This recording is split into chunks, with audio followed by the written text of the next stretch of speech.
ಮೃಗ ಕಾಂಚನ ಪಡವಿಯೋಳ್ ಮೃಗ ಕಾಂಚನ ಪಡ ಪಡ ಮೃಗ ಕಾಂಚನ ಅಡವಿಯೆಲ್ಲವನ್ನು ಬಿಡದೆ ಚಲಿಸುವ ಅಡವಿಯೆಲ್ಲವನ್ನು ಬಿಡದೆ ಚಲಿಸುವ ಪಡ ಪಡ ಉಲ್ಲಯೆಯಲ್ಲಿ ಹೋಗುವೆ ಪಡ ಪಡ ಉಲ್ಲಯೆಯಲ್ಲಿ ಹೋಗುವೆ ಪಡ ಪಡ ಮೃಗ ಕಾಂಚನ ಪಡವಿಯೋಳ್ ಮೃಗ ಕಾಂಚನ ಪಡ ಪಡ ಪಡ ಪಡ ಪಡ ಪಡ ಮೃಗ ಕಾಂಚನ. ಈ ಮೃಗವು ನನ್ನ ಕರಕ್ಕೆ ಸಿಗದೆ ಅತಿ ವೇಗವಾಗಿ ಚಲಿಸುತ್ತಿರುವುದಲ್ಲ, ಇದರಲ್ಲಿ ಈ ನನ್ನ ಅಸ್ತ್ರದಿಂದಲೇ ಇದನ್ನು ಸಂಹರಿಸಿ ಬಿಡುವೆನು. ಲಕ್ಷ್ಮಣ, ಸೀತಾ, ಕೇಳಿದ್ಯಾ ನಿನ್ನ ಅಣ್ಣನ ಆರ್ತ ಧ್ವನಿಯನ್ನ? ಯಾರೋ ರಾಕ್ಷಸರಿಂದ ಏನು ವಿಪತ್ತು ಸಂಭವಿಸಿದಂತೆ ತೋರುವುದು. ಹೊರಡು ಮೈದಿನ, ಜಾಗೃತಿಯಾಗಿ ಹೋಗಿ ನಿಮ್ಮಣ್ಣನ ಕುಶಲವನ್ನು ನೋಡು. ಮಾತೆ, ಧ್ವನಿ ಏನೋ ಕೇಳಿ ಬಂತು, ಆದರೆ ಆ ಧ್ವನಿಯಲ್ಲಿ ನನಗೆ ನಂಬಿಕೆ ಇಲ್ಲ ಮಾತೆ. ಇದು ದಂಡಕಾರಣ್ಯ, ಇಲ್ಲಿ ಅನೇಕ ರೀತಿಯ ಮಾಯಾವಿ ರಾಕ್ಷಸರುಗಳು ವಾಸವಾಗಿರುವರು. ಇದ್ಯಾವುದು ಅವರ ಕೃತ್ಯವೇ ಇರಬಹುದು. ಲಕ್ಷ್ಮಣ, ಸೀತಾ, ಕೇಳಿದೆಯಾ ಲಕ್ಷ್ಮಣ?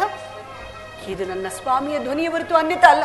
ಹೊರಡು, ಜಾಗೃತಿಯಾಗಿ ಹೋಗಿ ನಿಮ್ಮಣ್ಣನ ಕುಶಲವನ್ನು ನೋಡು. ಮಾತೆ, ನನ್ನ ಮಾತನ್ನು ಸ್ವಲ್ಪ ಆಲಿಸಿ. ಇದು ರಾಕ್ಷಸರ ಕೃತ್ಯವೇ ಹೊರತು ಬೇರಾವುದೂ ಅಲ್ಲ. ಆದಾಗ್ಯೂ ಅಣ್ಣನು ನನಗೆ ಆಜ್ಞೆಯನ್ನು ಮಾಡಿರುವರು, ನೀನು ಅತ್ತಿಗೆಯನ್ನು ಬಿಟ್ಟು ಬರಬಾರದೆಂದು. ದಯಮಾಡಿ ನನ್ನ ಮಾತನ್ನು ಕೇಳಿ ಅತ್ತಿಗೆ. ಲಕ್ಷ್ಮಣ, ಎಂತಹ ವೀರನಾದರೂ ಸರಿ, ಶೂರನಾದರೂ ಸರಿಯೇ, ವಂಚನೆಯ ಜಾಲಕ್ಕೆ ಸಿಲುಕಿದಾಗ ಸಂಕಟ ಪಡಬೇಕಾದ ಸಹಜವೇ ಅಲ್ವೇಲ್ ಮೈದುನ? ಹೊರಡು ಮೈದುನ, ಹೊರಡು, ನಿಮ್ಮಣ್ಣನ ಕುಶಲವನ್ನು ನೋಡು. ಅಮ್ಮ, ಜಗದೊಡೆಯನಾದ ಶ್ರೀರಾಮಚಂದ್ರನಿಗೆ ಅಪಾಯವೆಂದರೇನು ತಾಯಿ? ನೀವು ನಿಶ್ಚಿಂತೆಯಾಗಿರಿ ಮಾತೆ. ಲಕ್ಷ್ಮಣ, ಕಡೆಗೂ ದಾಯಾದಿ ಮಾತ್ಸರ್ಯವನ್ನು ಸಾಧಿಸಿಯೇ ಬಿಟ್ಟಿಯಲ್ಲ ನೀನು ಭರತನು ಇಂತಹ ಸಮಯಕ್ಕಾಗಿ ಕಾದಿದ್ದರಿಂದ ನಾನು ಖಂಡಿತವಾಗಿ ಭಾವಿಸಿರಲಿಲ್ಲ ಲಕ್ಷ್ಮಣ, ಖಂಡಿತವಾಗಿ ಭಾವಿಸಿರಲಿಲ್ಲ. ಗುಪ್ತ ಶತ್ರುಗಳಾದ ನಿಮ್ಮನ್ನ ಪ್ರಿಯ ಸಹೋದರರೆಂದು ಭಾವಿಸಿದ್ದೆನಲ್ಲ ನನ್ನ ಸ್ವಾಮಿಯು. ಹೀಗರ್ಥವಾಯಿತು. ನಿನ್ನಣ್ಣನ ಕೇಡಿಗಾಹುತಿಯಾದರೆ ಸುಲಭವಾಗಿ ನಿನ್ನತ್ತಿಗೆಯೂ ನಿನ್ನವಳಾಗುಳೆಂಬ ದುರಾಲೋಚನೆ ಏನು? ರಾಮಚಂದ್ರ,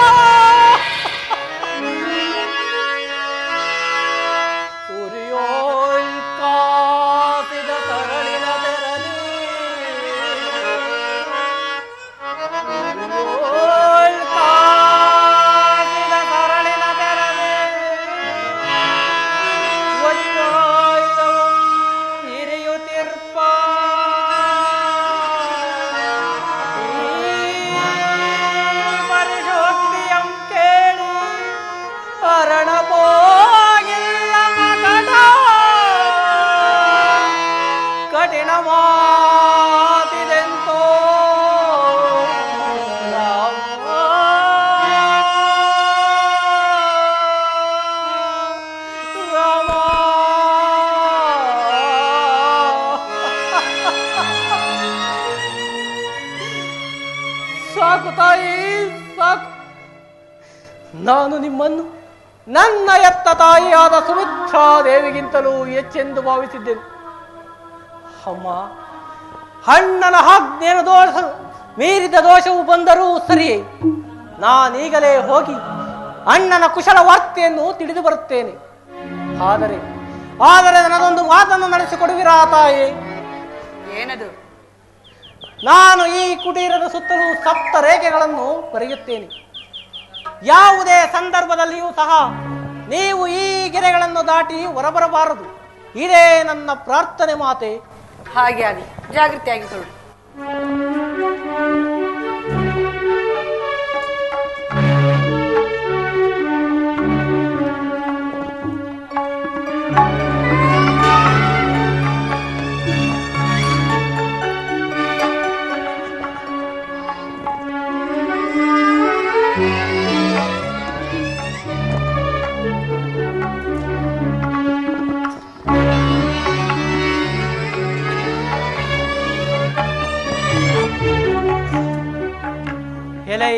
ತರುಲತೆಗಳಿರ, ಸೂರ್ಯ ಚಂದ್ರಾದಿಗಳಿರ, ವನದೇವತೆಗಳಿರ, ನನ್ನ ಮಾತೆಯಾದ ಸೀತಾದೇವಿಯ ತಲೆ ಕಾಯುವುದು ನಿಮ್ಮೆಲ್ಲರ ಹೊಣೆಯಾಗಿದೆ.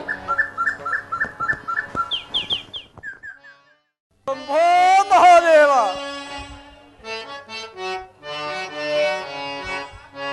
ಪಾಪನಾಶ ಈಶಮಯೇಶ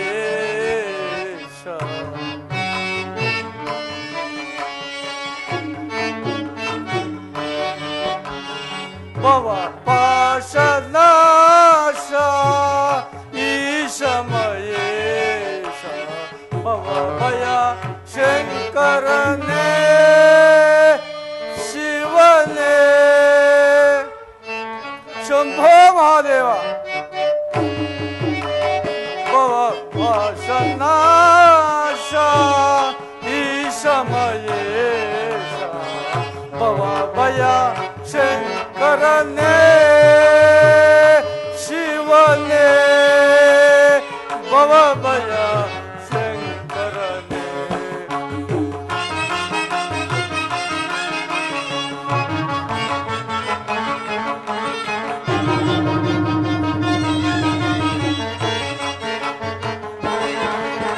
ಢಮ ಢಮ ಢಮ ಢಮ ಢಮ ರುಗಧರನೆ ನಾಟ್ಯಲೋಲ ಶಿವನೇ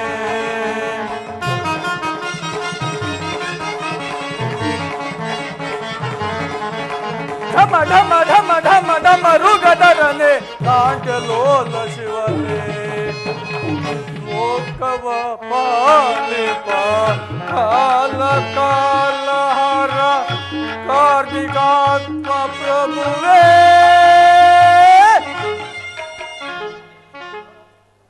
ಕಾರ್ಮಿಕಾತ್ಮ ಪ್ರಭುವೇ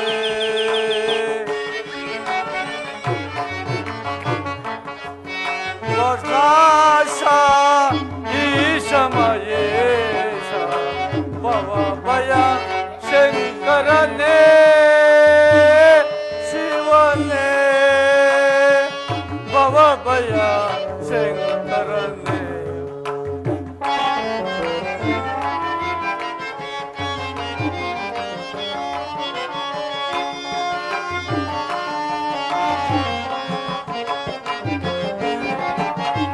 ಕರದಲ್ಲಿ ಕಪಾಲ ಹಿಡಿದವನೇ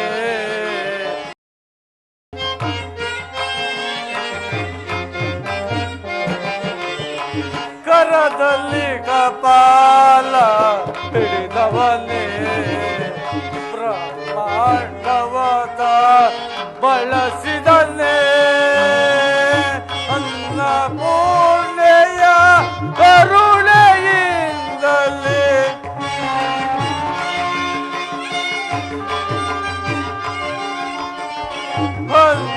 ಅನ್ನಪೂರ್ಣೆಯ ಕರುಣೆಯಿಂದಲೇ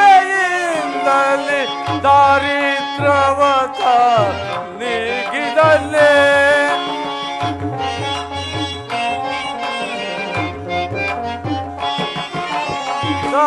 ದಾರಿದ್ರ್ಯವತ ನೀಗಿದಲೇ ಶ್ಯಾಮಗಾನ ಪ್ರಿಯ ಶಂಕರನೇ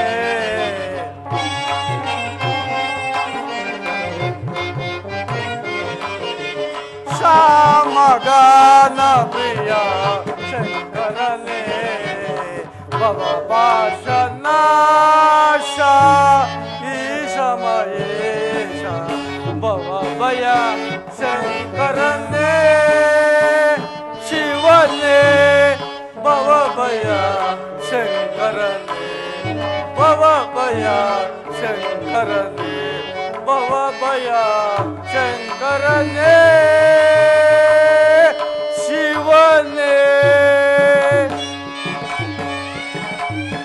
ಶಂಭೋ ಮಹಾದೇವ ಭವತಿ ಭಿಕ್ಷಾಂದೇಯಿ ಭದ್ರೆ ಬಹುದೂರದಿಂದ ನಡೆದು ನಿನ್ನ ಕುಟೀರದ ಬಳಿಗೆ ಬಂದಿರುವೆನು. ಹಸಿವು ತೃಷೆಯಾದರೂ ಬಹಳವಾಗಿ ಬಾಧಿಸುತ್ತಿರುವುದು, ಏನನ್ನಾದರೂ ನೀಡುತ್ತಾಯೇ? ಆರ್ಯಪುತ್ರನಾಗಲಿ ಮೈದುನನಾಗಲಿ ಸಮೀಪದಲ್ಲಿಲ್ಲ. ಅವರೆಲ್ಲರೂ ಬಂದ ನಂತರ ನಾವೆಲ್ಲರೂ ಸೇರಿ ನಿಮ್ಮನ್ನು ಸತ್ಕರಿಸಿದೆವು. ಸ್ವಲ್ಪ ಸಾವಕಾಶದಿಂದಿರಿ.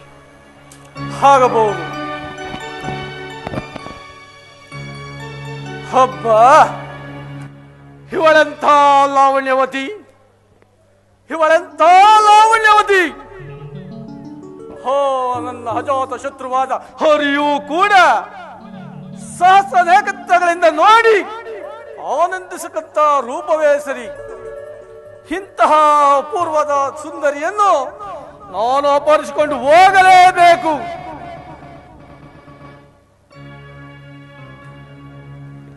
ಅಪ್ಪ, ಇದೆಂಥ ಜ್ವಾಲೆ!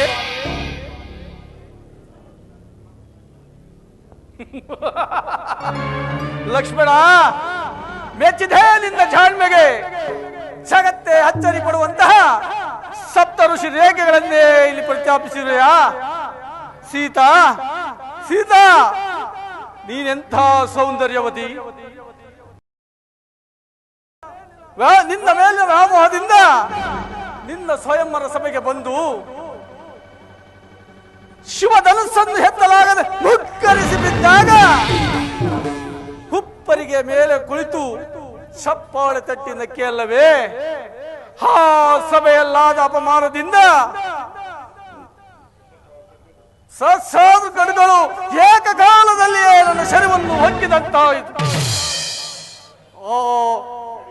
ಆ ಸೇರಿಗಾಗಿ ಈ ಒಂದು ಛಲ. ಸೀತಾ, ಅದು ಅಲ್ಲದೆ ನನ್ನ ತಂಗಿ ಶೂರ್ಪನಿಗೆಗಾದ ಅಪಮಾನದಿಂದ ನನ್ನ ರಕ್ತವು ಕುದಿಯುತ್ತಿರುವುದು. ಸೀತಾ, ನಿನ್ನನ್ನು ಅಪಹರಿಸಿಕೊಂಡು ಹೋಗಿ ಶೋಕವಿಲ್ಲದ ಅಶೋಕವನದಲ್ಲಿ ಇರಿಸಿ ನನ್ನಂತರಂಗದಲ್ಲಿ ಉದ್ಭವಿಸಿರುವ ಎಲ್ಲಾ ಆಸೆಗಳನ್ನು ತೀರಿಸಿಕೊಳ್ಳುವೆನು. ನಿನ್ನ ಮೇಲಿನ ಛಲಕ್ಕಾಗಿ ಮಾವನಾದ ಮಾರೀಚನನ್ನು ರಾಮ ಬಾಣಕ್ಕೆ ಬಲಿ ಕೊಡುತ್ತಿದ್ದೇನೆ. ಮಾವ, ನನ್ನ ಸ್ವಾರ್ಥಕ್ಕಾಗಿ ರಾಮ ಬಾಣಕ್ಕೆ ಇಂದು ನಿನ್ನನ್ನು ಬಲಿ ಕೊಡುತ್ತಿದ್ದೇನೆ. ಮನ್ನಿಸು ಮಾವ, ಮನ್ನಿಸು.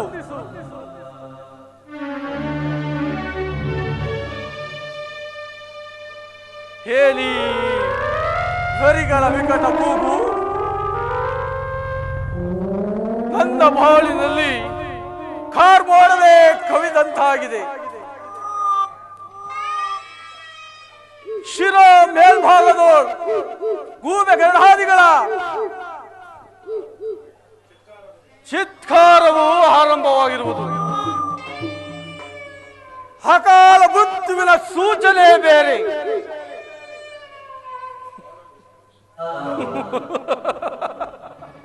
ಅಕಾಲ ಮೃತ್ಯು. ಈ ದಶಗಂಟ ರಾವಣನಿಗೆ ಅಕಾಲ ಮೃತ್ಯು. ಈ ಕಾಗೆ ಗೂಬೆಗಳಿಗೆ ಚಿತ್ಕಾರಕ್ಕೆಲ್ಲ ಹೆದರ್ತಕ್ಕವನಲ್ಲ ಈ ದಶಗಂಟ ರಾವಣೇಶ್ವರ.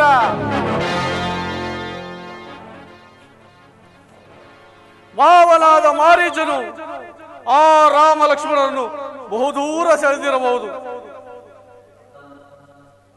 ನಾನು ಬಂದು ಬಹಳ ವೇಳೆ ಆಯಿತು. ಈ ವೇಳೆಗಾಗಲೇ ಲಂಕೆಯಲ್ಲಿರಬೇಕಾಯಿತು. ಓ ಓ ಹಸಿವು ತಾಳಲಾರೆ. ಕೈ ಭದ್ರೆ, ಏನಾದರೂ ಭಿಕ್ಷೆಯನ್ನು ನೀಡು. ಏಕೆ ಹತ್ತಿರ ಬಂದು ಭಿಕ್ಷೆಯನ್ನು ನೀಡಬಾರದೆ? ಸಾಧ್ಯವಿಲ್ಲ ಪೂಜ್ಯರೇ. ಮೈದನಾದ ಲಕ್ಷ್ಮಣನಾದರೂ ಸಪ್ತರ್ಷಿಗಳ ರೇಖೆಗಳನ್ನು ಬರೆದಿರುವುದು. ಅದನ್ನು ದಾಟಿ ನಾನು ಮುಂದೆ ಬರುವಂತಿಲ್ಲ. ದಯಮಾಡಿ ಭಿಕ್ಷೆಯನ್ನು ಸ್ವೀಕರಿಸಿ.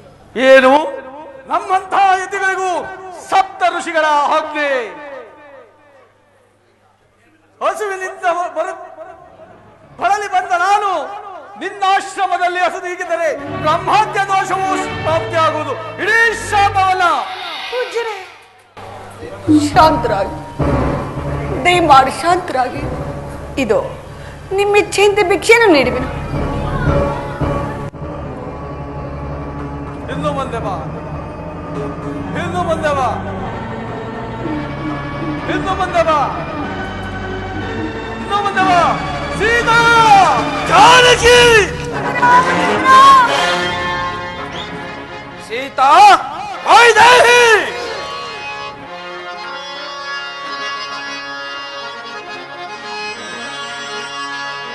ಇದೋ ನೋಡು ಪೌಲ ಸೋಂಸರಿ ಕಳಸೋಂಬುತಿ ಚಂದ್ರನ ಜಾನಕಿ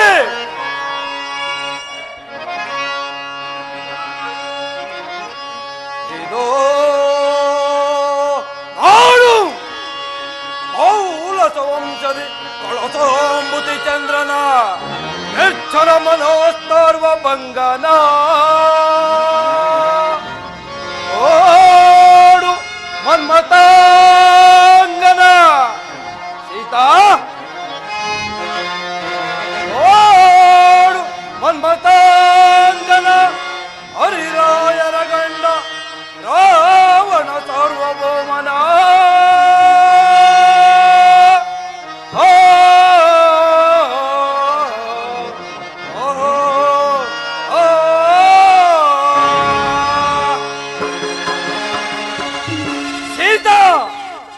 ನಾನೇ ದಶಕಂಠ ರಾವಣ.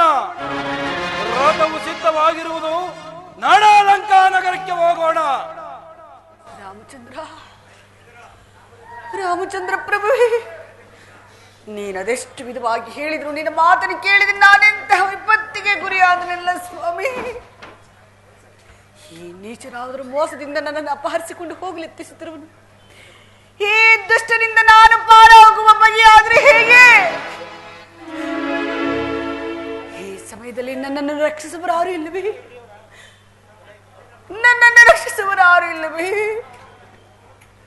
ದಶರಥ ಚಕ್ರವರ್ತಿಗಳೇ, ಮೈದರನಾದ ಲಕ್ಷ್ಮಣನೇ, ರಾಮಚಂದ್ರ,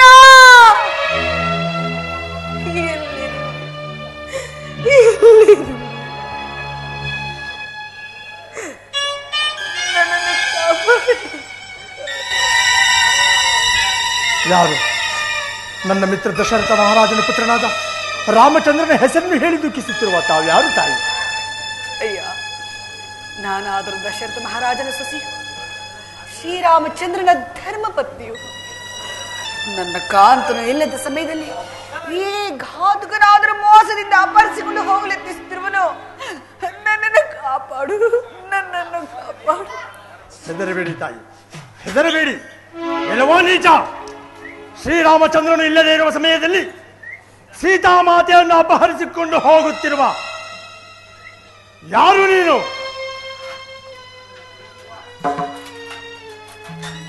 ಎಲ್ಲೋ ಮುದಿ ಹದ್ದೆ, ಸತ್ತ ಹೆಣಗಳನ್ನು ಕಿತ್ತು ತಿನ್ನುವ ನೀನು ಈ ದಶಕಂಠನನ್ನು ಯುದ್ಧಕ್ಕೆ ಆಹ್ವಾನಿಸುತ್ತಿರುವ ನೀನಾರು? ಮೊದಲು ನೀ ಯಾರೆಂದು ಹೇಳು. ನಾನು ದಶಕಂಠ ರಾವಣ. ನೀನಾರೆಂಬುದನ್ನು ತಿಳಿಸು. ನಾನು ಅತ್ಯಂತ ಪರಾಕ್ರಮಶಾಲಿಯಾದ ಜಟಾಯು. ಓಹೋ, ಜಟಾಯು. ಇವನು ಮಹಾಪರಾಕ್ರಮಿ ಎಂದು ಕೇಳಿ ತಿಳಿದಿರುವನು. ಇವನನ್ನು ಉಪಾಯದಿಂದಲೇ ಸ್ಮರಿಸಬೇಕು. ಜಟಾಯು, ನಾವಿಬ್ಬರು ಸರಿಸಮಾನವಾದ ಸಮಬಲರು. ಆದ್ದರಿಂದ ನಮ್ಮ ಜೀವದ ನೆಲೆಯನ್ನು ಹೊರಿತು ಯುದ್ಧವನ್ನು ಮಾಡೋಣ. ಮೊದಲು ನಿನ್ನ ಜೀವದ ನೆಲೆ ಎಲ್ಲಿರುವುದೆಂದು ಹೇಳು. ನನ್ನ ಜೀವದ ನೆಲೆ ನನ್ನ ಎಡಗಾಲಿನ ಉಂಗುಷ್ಟದಲ್ಲಿರುವುದು. ನಿನ್ನ ಜೀವದ ನೆಲೆ ಎಲ್ಲಿರುವುದು? ನನ್ನ ಜೀವದ ನೆಲೆ ಈ ನನ್ನ 2 ರೆಕ್ಕೆಗಳಲ್ಲಿರುವುದು. ಹಾಗಾದರೆ ಸಿದ್ಧನಾಗು, ಯುದ್ಧಕ್ಕೆ ಸಿದ್ಧನಾಗು.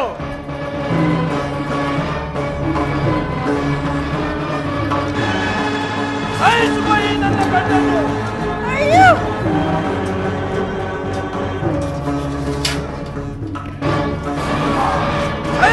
ನನ್ನ ಪೆಟ್ಟನ್ನು. ಅಯ್ಯೋ, ಸೀತಾ, ನಿನ್ನನ್ನು ರಕ್ಷಿಸಬಲ್ಲವರು ಇನ್ನಾರೂ ಇಲ್ಲ. ನಡೆ, ಪುಷ್ಪಕ ವಿಮಾನವು ಸಿದ್ಧವಾಗಿರುವುದು. ಲಂಕಾ ನಗರಕ್ಕೆ ಹೋಗೋಣ. ನಡೆ ನಡ, ಪುಷ್ಪಕ ವಿಮಾನವೇ ನಡೆ. ರಾಮಚಂದ್ರ, ನನ್ನನ್ನು ರಕ್ಷಿಸಲು ಬಂದ ಈ ಪಕ್ಷಿರಾಜನಿಗೂ ಇಂತಹ ದುಸ್ಥಿತಿ.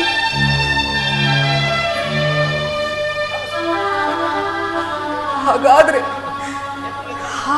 ನನ್ನ ವಿಚಾರವನ್ನು ನನ್ನ ಸ್ವಾಮಿಗೆ ತಿಳಿಸುವ ಬಗೆಯಾದರೆ ಹೇಗೆ? ಏನ್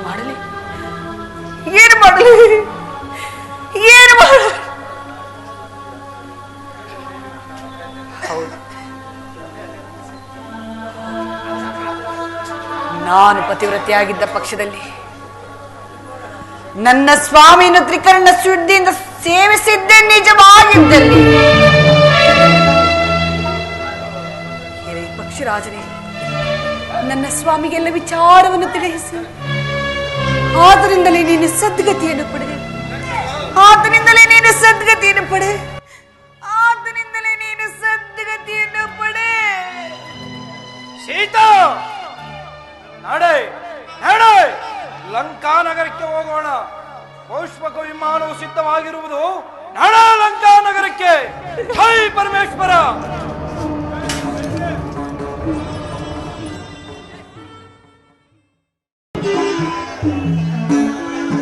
ಸಹೋದರ, ಅಣ್ಣ, ಇದೇನಿದು? ಜಾನಕಿ ಓರ್ವಳನ್ನೇ ಬಿಟ್ಟು ಬರಬಾರದು ಎಂದು ಹೇಳಿರಲಿಲ್ವೇ ತಮ್ಮ? ಅಣ್ಣ, ದೂರದಿಂದ ಯಾವುದೋ ಒಂದು ಆರ್ತ ಧ್ವನಿಯು ಕೇಳಿ ಬರಲಾಗಿ ನಾನು ಅದೆಷ್ಟು ಪರಿಪರಿಯಾಗಿ ಹೇಳಿಕೊಂಡರು ಮಾತೆಗೆ ನನ್ನನ್ನು ಅವ್ಯಾಚ್ಯ ಶಬ್ದಗಳಿಂದ ನಿಂದಿಸಿ ಕಳುಹಿಸಿಕೊಟ್ಟರು. ಅಣ್ಣ, ಕಳುಹಿಸಿಕೊಟ್ಟರು.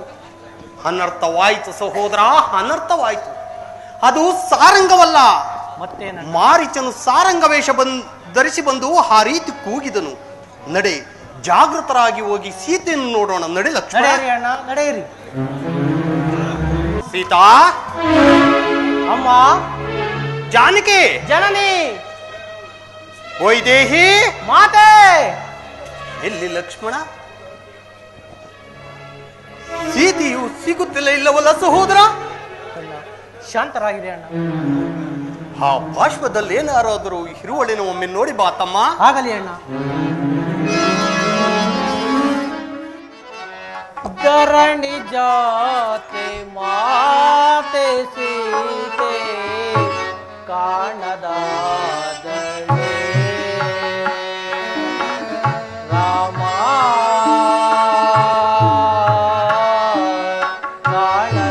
ಕಾಣದಾದಳೆ.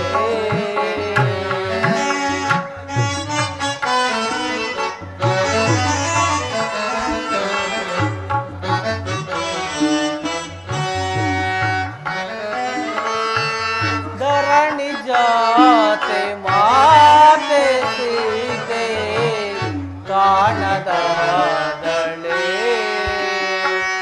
ರಾಮ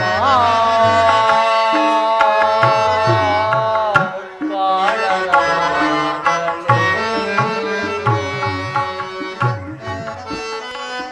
ಅಮ್ಮ,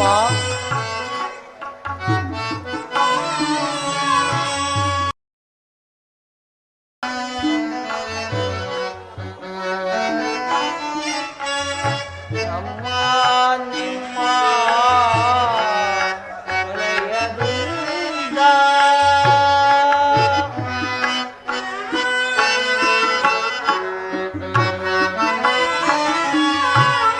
ಅಮ್ಮ, ನಿಮ್ಮ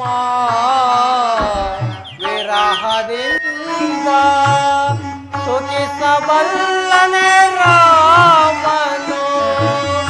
ಅಮ್ಮ,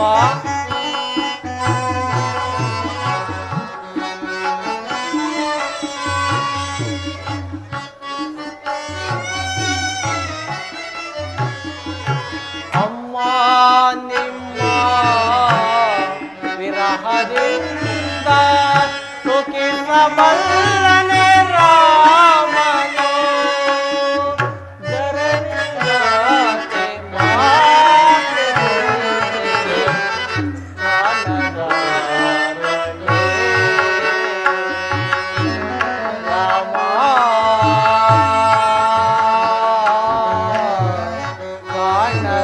ಕಾಣದಾದಳೆ. ಅಮ್ಮ, ಜನನಿ,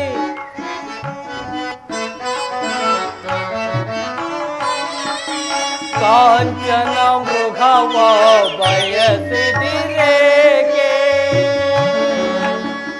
ಅಮ್ಮ,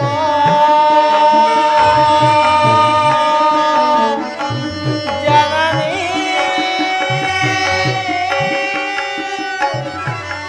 ಅಮ್ಮ,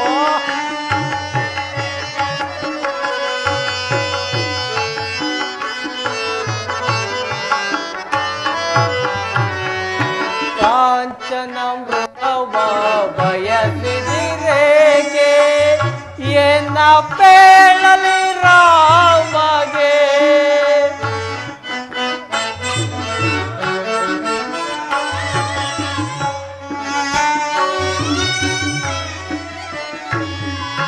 ಕಾಂಚನ ಮೃಗವ ಬಯಸಿದಿರೇಕೆ ಏನ ಬೇಳಲಿ ರಾಮಗೆ ಇನ್ನೇಗೆ ತೋರಲಿ ಮುಖವನ್ನು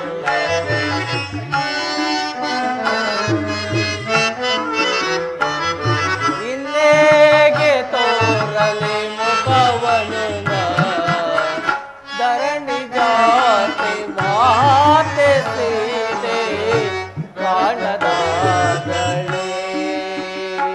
ರಮಾ ಕಾಣದಾದಳೆ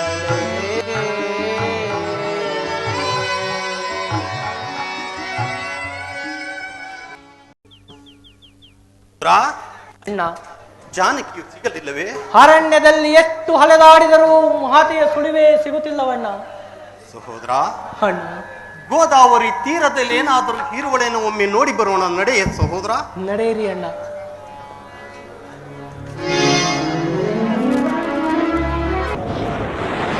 ಗೋದಾವರಿ ದೇವಿ, ನೀ ಏಕೆ ಮೌನವಾಗಿರುವೆ? ನನ್ನ ಸೀತೆಯಲ್ಲಿ, ನನ್ನ ಜಾನಕಿಯಲ್ಲಿ.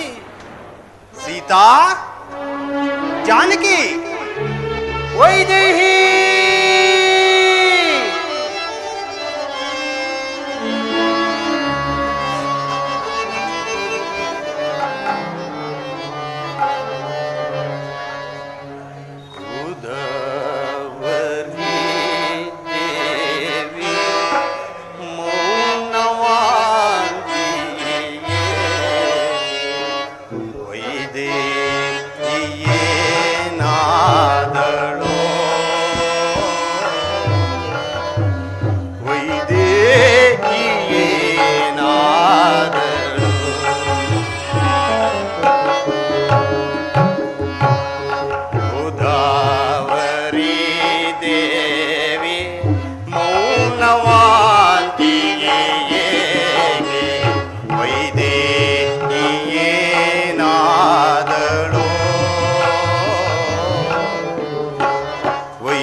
ಜ್ಯೋತಿಯ ಬೆಳಗಿ ನೀತಿನೇ ಆದ ದಾರಿ ತೋರಿದವಳು.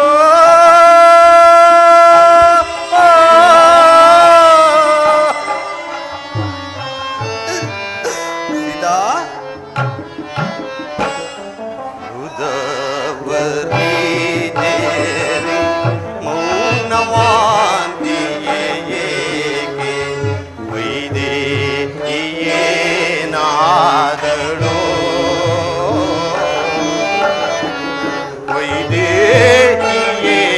ವೈದೇಹಿಯೇನಾದಳೋ?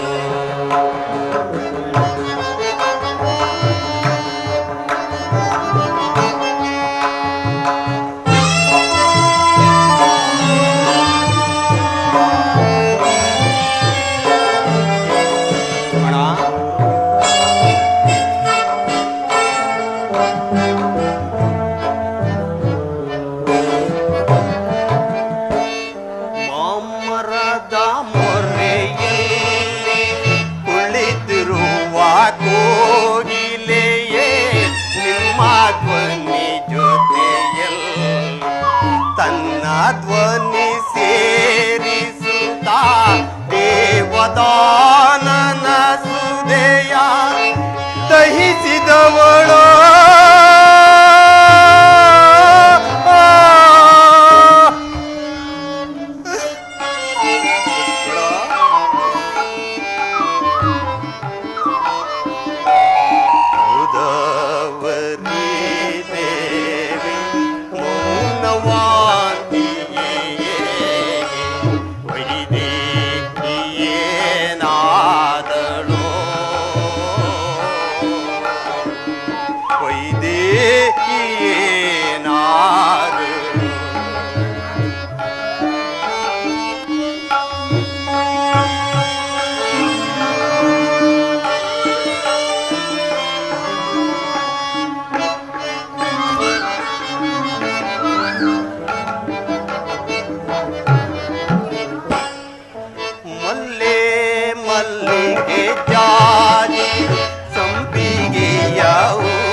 ತನ್ನೊಡನೆ ನಗಲೆಂದು ಶಿರದಲ್ಲಿ ಧರಿಸಿದವಳೋ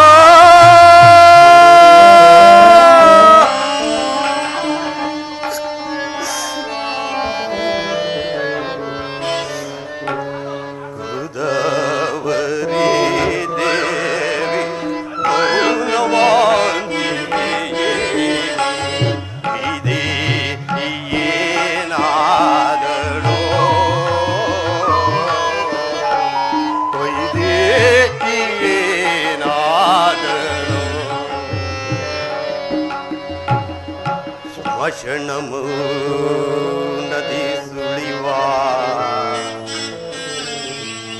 ವಿಪಿನವಾಸಿಗಳೇ ನೀ ಕ್ಷಣಮೋ ನದಿ ಸುಳಿವಾ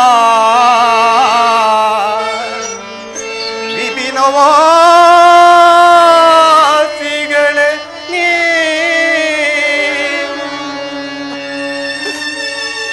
ನಿಜ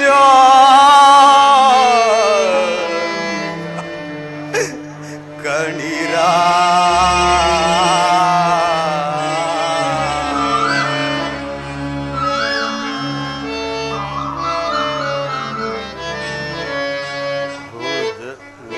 ಸರದಿ ನೀನೇಕೆ ಮೂಡ ಮಾರೆ ಮಾಡುತ್ತೀಯೇ ಸೀತೆ ಇರುವುದಾ ತೋರೆಯ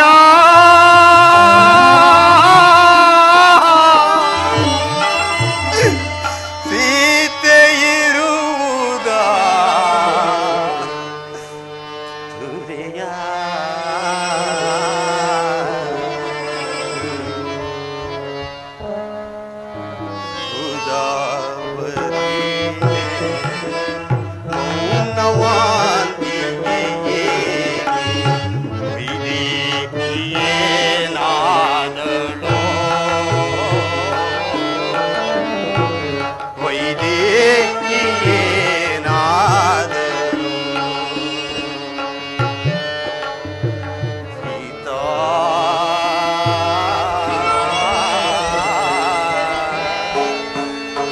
जानकी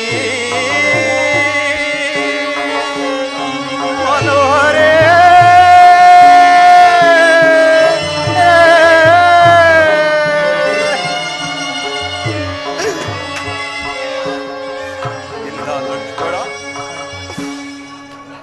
ನವಿಲ್ಲದ ಸಮಯವನ್ನು ವಂಚಿಸಿ ಯಾರೋ ಸೀತೆಯನ್ನು ಅಪಹರಿಸಿಕೊಂಡು ಹೋಗಿರುವಂತೆ ಕಾಣುತ್ತಿರುವುದು ಲಕ್ಷ್ಮಣ. ಎಲ್ಲಿ ಹುಡುಕಲಿ, ಇನ್ನೆಲ್ಲಿ ಹುಡುಕಲಿ ಲಕ್ಷ್ಮಣ ಜಾನಕಿಯನ್ನ? ಶಾಂತರಾಗಿರಿ ಅಣ್ಣ, ಶಾಂತರಾಗಿ. ಸೀತಾ, ಜಾನಕಿ, ಸೀತಾ, ಲಕ್ಷ್ಮಣ. ಅದು ಮಾಯಾಮೃಗವೆಂದು ಎಷ್ಟು ವಿಧವಾಗಿ ಹೇಳಿದರೂ ಸಹ ಕೇಳದೆ ಇಂತಹ ದುರ್ವ್ಯವಸ್ಥೆಗೆ ಗುರಿಯಾದೆಯ ಸೀತಾ?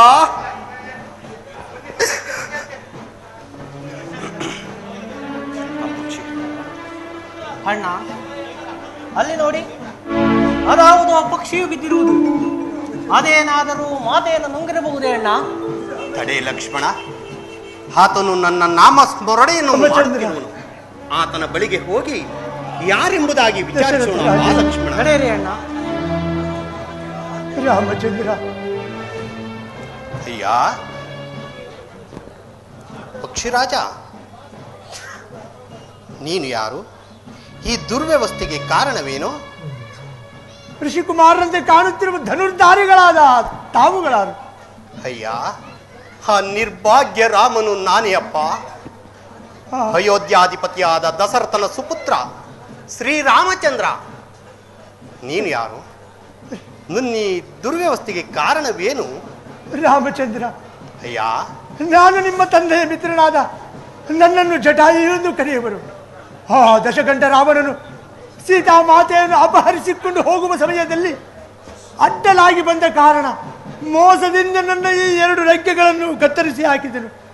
ಆಗ ಸೀತಾ ಮಾತೆಯು ಈ ವರ್ತಮಾನವನ್ನು ಶ್ರೀರಾಮಚಂದ್ರ ಪ್ರಭುಗಳಿಗೆ ತಿಳಿಸುವ ತನಕ ಪ್ರಾಣದಿಂದ ಇರುವುದೆಂದು ಆಶೀರ್ವದಿಸಿದರು. ನನಗೆ ಬೇಗ ಮೋಕ್ಷವನ್ನು ಕೊಡುವುದೆಂದೇ, ನನಗೆ ಬೇಗ ಮೋಕ್ಷವನ್ನು. ವೀರ ಸ್ವರ್ಗವನ್ನು ಪಡೆ ವೀರವರ. ಹಾ ಜಟಾಯು, ಮರಣ ಹೊಂದಿದೆಯ ಜಟಾಯು. ಸಹೋದರ ಲಕ್ಷ್ಮಣ, ಅಣ್ಣ, ನಮಗೆ ಸಹಾಯ ಮಾಡಲು ಬಂದ ಜಟಾಯು ಮರಣ ಹೊಂದಿದನು. ಈತನು ತಂದೆಯ ಮಿತ್ರನಾದ ಕಾರಣ ಈತನಿಗೆ ಅಂತ್ಯ ಕ್ರಿಯಾದಿಗಳನ್ನು ನಡೆಯಿಸಿ ನಂತರ ಸೀತಾನ್ವೇಷಣ ಕಾರ್ಯಕ್ಕೆ ತೊಡಗೋಣವೇ ಲಕ್ಷ್ಮಣ? ಆಗಲಿ ಅಣ್ಣ.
ಮನೋಹರೇ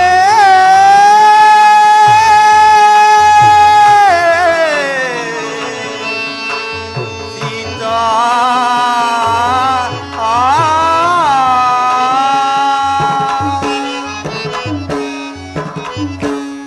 ಅನುಪಮ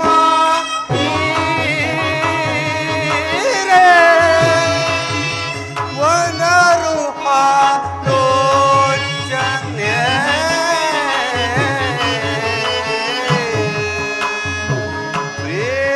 ಪ್ರೇಮ ಯಾಯಿ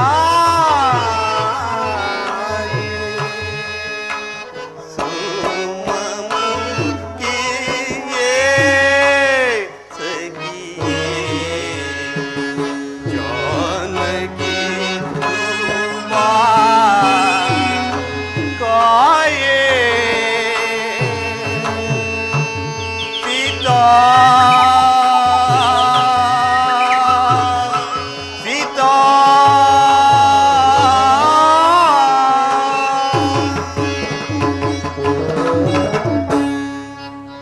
ಕಣ್ಣೀರೇ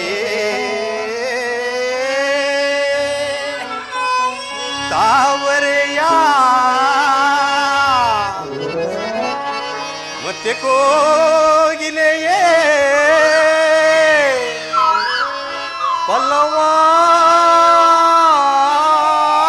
ಪಲ್ಲವಾದರೆಯ ಕಂಡಿರೇ ನನ್ನ ಸೀತೆಯ ಕಂಡಿರೇ ನನ್ನ ಜಾನಕಿಯ ಕಂಡಿರೇ ನನ್ನ ಕೋಗಿಲೆಯ ಸೀತಾ ಸೀತಾ ಮನೋಹರೇ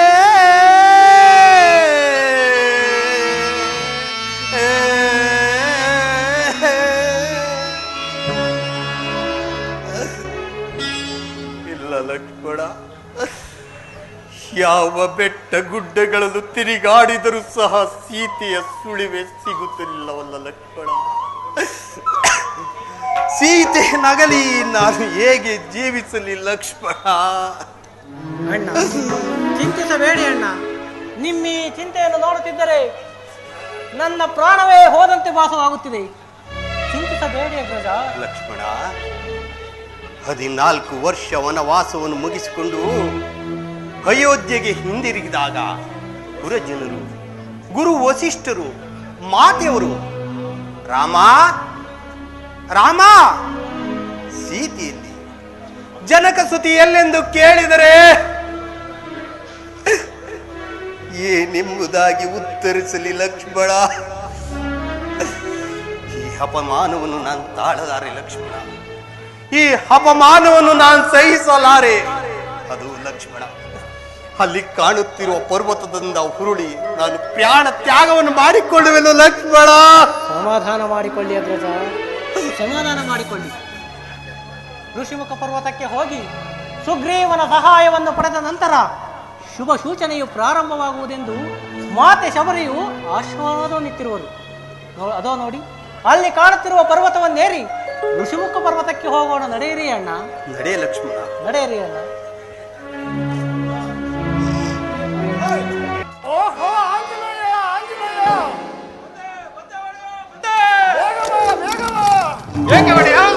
ಯಾರು ಋಷಿಕುಮಾರರು ಕಬಂಧ ರಾಕ್ಷಸರನ್ನು ಪರ್ವತವೆಂದು ತಿಳಿದು ಆತನ ಮೇಲೆ ಭ್ರಾಂತಿಯಿಂದ ತಂದಿರುವರು. ಅವರಿಗೆ ಅಪಾಯ ಉದಿಸಿತ್ತ ಹತ್ತಬೇಡರೆಂದು ತಿಳಿಸಿ ಜಾಗೃತೆಗೆ ಕರೆದುಕೊಂಡು ಬಾ ಮಾರುತಿ. ಓಹೋ ಋಷಿಕುಮಾರರೇ, ಹತ್ತಬೇಡಿ ಹತ್ತಬೇಡಿ, ಅದು ಪರ್ವತವಲ್ಲ, ಕಬಂಧದೆಂಬ ರಾಕ್ಷಸದ ದೇಹ. ಹಿಂದಿರುಗಿ, ಬೇಗನೆ ಹಿಂದಿರುಗಿ. ಸಹೋದರ ಲಕ್ಷ್ಮಣ, ಅಣ್ಣ ಕೇಳಿದೆಯಾ? ಕಬಂಧನೆಂಬ ರಾಕ್ಷಸನು ಪರ್ವತಾಕೃತಿಯಲ್ಲಿ ಬಿದ್ದಿರುವಂತೆ ಊಡು ಬಾಣವನ್ನು ಆತನ ದೇಹವನ್ನು ಸೀಳೆ ಹಾಕೋಣ. ಆಗಲಿ ಅಣ್ಣ.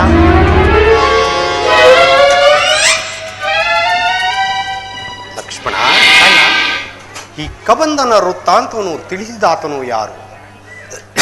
ಅಲ್ಲದೆ ಈ ಪ್ರದೇಶವನ್ನು ನಾನು ಮೆಟ್ಟಿದ ಕೂಡಲೇ ಏನೋ ಒಂದು ವಿಧವಾದ ಶಾಂತಿ ಸಮಾಧಾನಗಳು ತೋರುತ್ತಿರುವುದಲ್ಲ ಲಕ್ಷ್ಮಣ. ಇಲ್ಲಿಯೇ ಸ್ವಲ್ಪ ಹೊತ್ತು ಕುಳಿತು ವಿಶ್ರಾಂತಿಯನ್ನು ಪಡೆದು ನಂತರ ಮುಂದೆ ಹೋಗೋಣವೇ? ಅಣ್ಣ, ಬಹಳಷ್ಟು ನೊಂದು ಬೆಂದಿರುವ ಈ ನಿಮ್ಮ ಮನಸ್ಸಿಗೆ ಈ ಪ್ರದೇಶದಲ್ಲಿ ಶಾಂತಿ ನೆಮ್ಮದಿಗಳು ದೊರಕುವುದಾದರೆ ಅಣ್ಣ ಕುಳಿತುಕೊಳ್ಳಿ.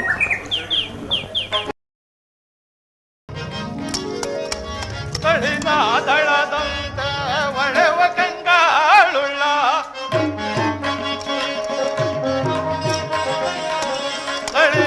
ದಳದಂತ ಒಳವ ಕಂಗಾಳುಳ್ಳ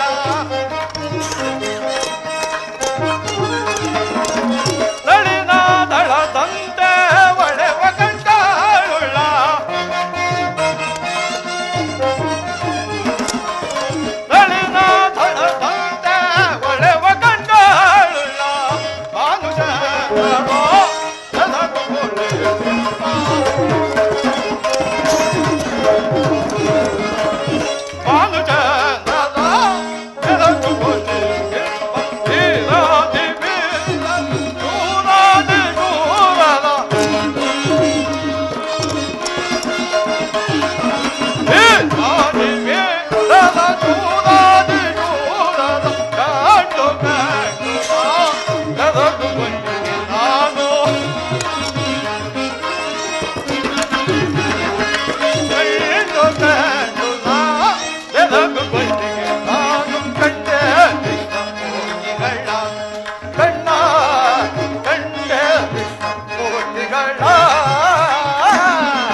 ಇವರು ಯಾರಾಗಿರಬಹುದು? ಇವರಿಂದ ಆ ಮಹಾಕಬಂಧನ ಶಾಪವು ವಿಮೋಚನೆ ಆಯಿತಲ್ಲ. ಇವರು ಯಾರೋ ಮಹಾನುಭಾವದಂತೆ ಕಾಣುತ್ತಿರುವರು. ಷೋಡಶ ಕಳೆಗಳಿಂದಲೂ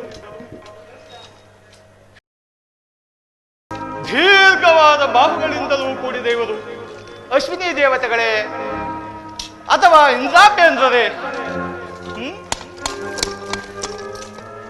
ರಾಜಕುಮಾರರೆಂದು ಭಾವಿಸೋಣವೇ? ಜಟಾವಲ್ಕಳಧಾರಿಗಳಾಗಿರುವರು. ಇನ್ನು ಋಷಿಕುಮಾರರೆಂದು ಭಾವಿಸೋಣವೇ? ಧನುರ್ಧಾರಿಗಳಾಗಿರುವರು.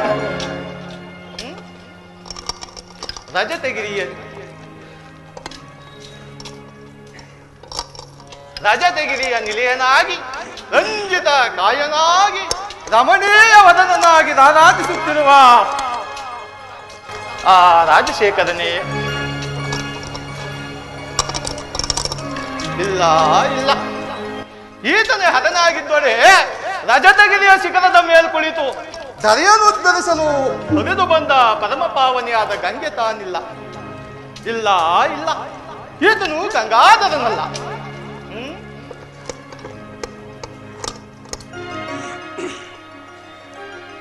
ಪದ್ಮನೇನು ಪದ್ಮ ಸಂಭವನು ಪದ್ಮಾಸನೂ ಆದ ಆ ಬ್ರಹ್ಮದೇವನೇ?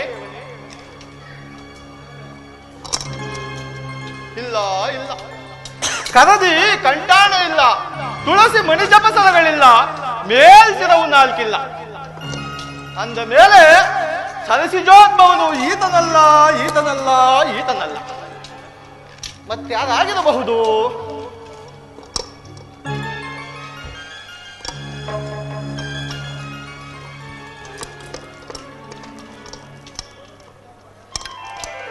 ನೀಲಬೇಗ ಶ್ಯಾಮನಾಗಿ ನಿಷೇಮ ಗುಣಧಾಮನಾಗಿ ನಿತ್ಯ ನಿರಂಜನ ರೂಪನು ನಿರ್ಮಲಾತ್ಮಕನೂ ಆದ ಶ್ರೀಮನ್ನಾರಾಯಣನೇ?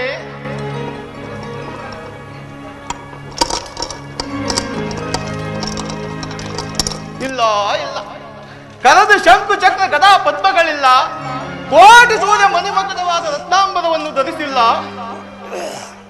ಮಣಿಮಕುಟ ಕನಕಾಂಬರವನ್ನು ಧರಿಸಿಲ್ಲ. ಪ್ರಹ್ಲಾದ ನೀತನಲ್ಲ ಈತನಲ್ಲ ಈತನಲ್ಲ. ಮತ್ಯಾರಾಗಿರಬಹುದು? ಯಾರಾಗಿರಬಹುದು? ಲಕ್ಷ್ಮಣ, ಅಣ್ಣ, ಈ ಶಾಕಾಂಬೃಗವನ್ನು ನೋಡಿದ್ಯಾ? ಕಬಂಧನ ವೃತ್ತಾಂತವನ್ನು ತಿಳಿಸಿದಾತನು ಈತನೇ ಇರಬೇಕಲ್ಲವೇ? ಹೌದು ಅಣ್ಣ. ಸಹೋದರ, ಅಣ್ಣ, ಅದು ಅಲ್ಲಿ ನೋಡು, ಆತನ ಕಿವಿಯಲ್ಲಿ ರಾರಾಜಿಸುತ್ತಿರುವ ಕರ್ಣ ಕುಂಡಲಗಳನ್ನು ಒಮ್ಮೆ ನೋಡು ಲಕ್ಷ್ಮಣ. ಹೌದು ಅಣ್ಣ, ಎಷ್ಟೊಂದು ಪ್ರಕಾಶಮಾನ. ಕೋಟಿ ಸೂರ್ಯ ಪ್ರಕಾಶಮಾನದಂತೆ ಹೊಳೆಯುತ್ತಿರುವುದಲ್ಲ ಲಕ್ಷ್ಮಣ? ಹೌದು ಅಣ್ಣ. ಆಹಾ, ಆಶ್ಚರ್ಯ, ಪರಮಾಶ್ಚರ್ಯ.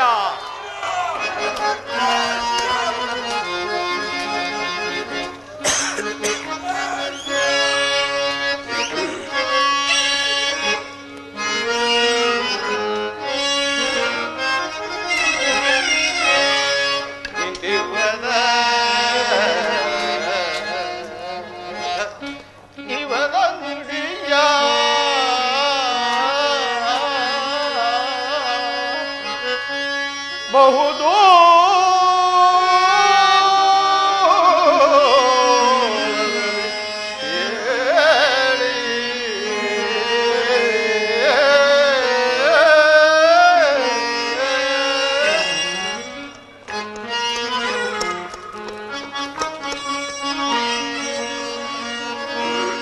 ಇಂತೋ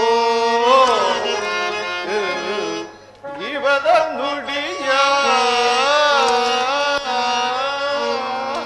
ಬಹುದು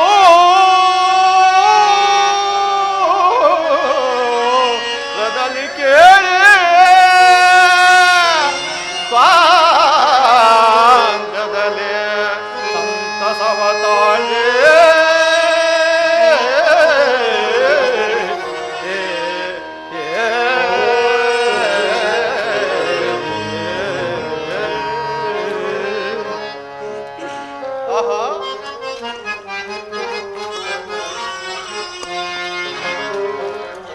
ನಮ್ಮ ಮುಂದೊಂದ ನುಡಿಯ ನುಡಿಯ ನಮ್ಮ ಮುಂದೊಂದ ನುಡಿಯ ನುಡಿಯೇ ಆ ನುಡಿ ದಿಟದಿ ಸಮ್ಮತದಿ ನಿಜವಾಯ್ತು ತಿಳಿಯ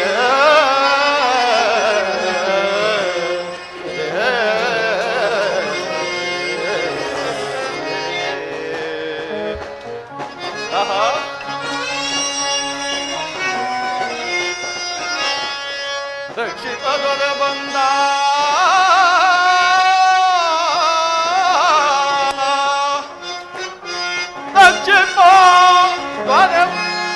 ರಕ್ಷಿತದೊರ ಬಂದ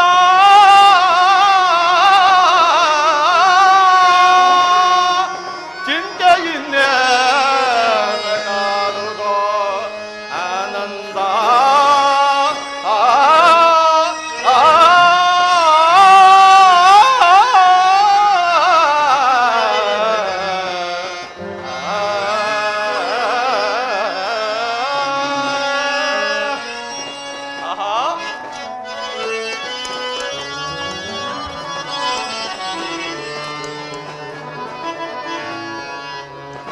ಧನ್ಯನಾದೆ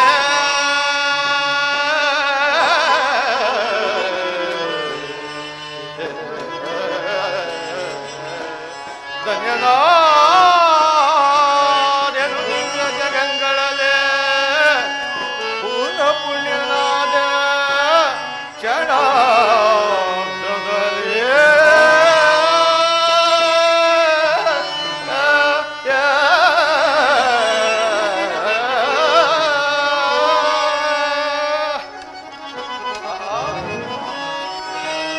ಕರಿವರದ ಲಕ್ಷ್ಮೀ ವಿನೋದ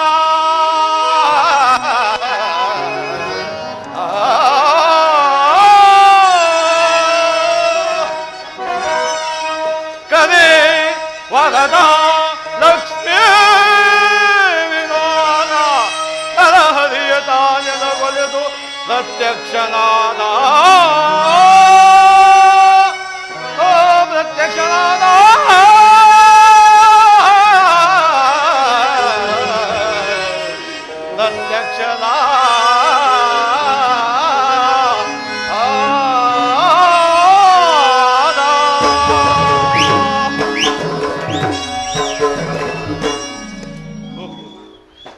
ತಾಯಿಯಾದ ಅಂಜನಾದೇವಿ ಹೇಳಿದ ಮಾತು ಇಂದಿಗೆ ಸ್ಥಿರಪಟ್ಟಿತೆ.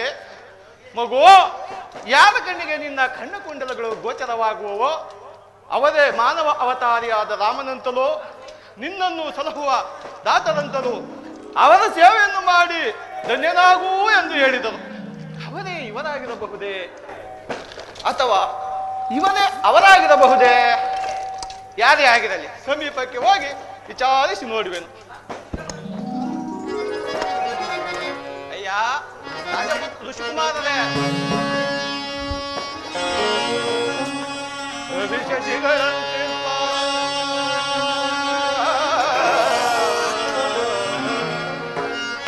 ರಮ್ಯಮೂರ್ತಿಗಳ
ರಘುಕುಲದ ಅರಸು ಶ್ರೀ ದಶರಥ ಪುತ್ರರೈ ನಾವು ರಾಮ ಲಕ್ಷ್ಮಣ ರಾಮ ಲಕ್ಷ್ಮಣರೆಂದು ಕರೆವರಮ್ಮ.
ಕಟಕಟ ಕಂಡೆನೆ ಸೀತೆಯ ಆಭರಣಗಳ ಆಕಾರವೇ ಸೀತೆಯ ಆಕಾರವೇ ಮುಂದೆ ಬಂದಂತೆ ನಿಂದು ಸೀತೆಯ ಆಕಾರವೇ ಮುಂದೆ ಬಂದಂತೆ ನಿಂದು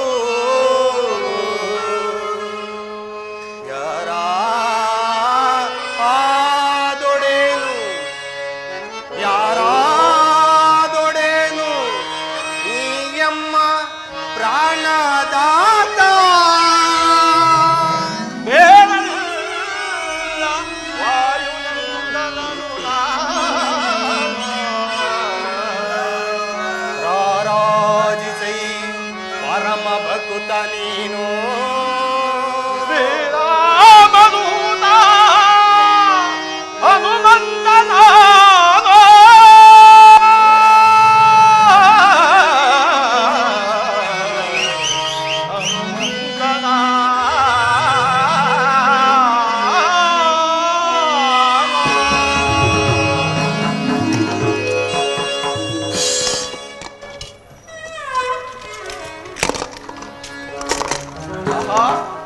ಗುರು ಹಿರಿಯರ ಸನ್ನಿಧಿಗೂ ದೇವತಾ ದರ್ಶನಕ್ಕೂ ರಿಕ್ತಾಕ್ಷದಿಂದ ಹೋಗಬಾರದೆಂದು ಶ್ರುತಿ ಸಮ್ಮತವೇ ಹೇಳುವುದು. ಇಲ್ಲೇ ದೊರೆಯಬಹುದಾದ ಫಲಪುಷ್ಪಾದಿಗಳನ್ನು ತೆಗೆದುಕೊಂಡು ಹೋಗಿ ಶ್ರೀರಾಮನಿಗರ್ಪಿಸಿ ಧನ್ಯನಾಗುವೆನು.